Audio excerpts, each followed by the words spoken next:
વડોદરામાં 108 air ambulance સેવા ફરી એકવાર દર્દી માટે દેવદૂત સાબિત થઈ છે.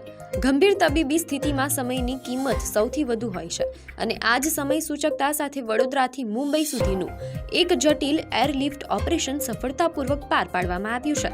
વડોદરાની ભાઈલાલ અમીન હોસ્પિટલમાં સારવાર લઈ રહેલા 68 વર્ષીય હિનાબેન ઠક્કરને અચાનક શ્વાસ લેવામાં ગંભીર તકલીફ ઊભી થઈ હતી. દર્દીની હાલત નાજુક જણાતા તબીબોએ તેમને તાત્કાલિક મુંબઈની રિલાયન્સ હોસ્પિટલ ખાતે ખસેડવાની સલાહ આપી હતી.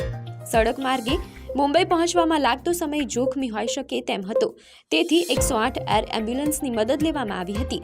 તબીબી નિષ્ણાંતોની ટીમ અને આઈસીયુ જેવી અત્યાધુનિક સુવિધાઓથી સજ્જ એર એમ્બ્યુલન્સ દ્વારા દર્દીને વડોદરા એરપોર્ટથી મુંબઈ માટે એરલિફ્ટ કરવામાં આવ્યા હતા. સમગ્ર મુસાફરી દરમિયાન હિનાબેનને જરૂરી જીવન રક્ષક સાધનો અને ઓક્સિજન સપોર્ટ પર રાખવામાં આવ્યા હતા. 108 ઇમરજન્સી સેવાની આ તત્પરતાને કારણે દર્દીને ખૂબ જ ઓછા સમયમાં મુંબઈ પહોંચાડી શકાયા છે, જ્યાં હાલ તેઓ નિષ્ણાંત ડોક્ટરોની દેખરેખ હેઠળ છે. રાજ્ય સરકારની આ એર એમ્બ્યુલન્સ સેવા હવે જટિલ કેસોમાં સામાન્ય નાગરિકો માટે જીવન રક્ષક સાબિત થઈ રહી છે.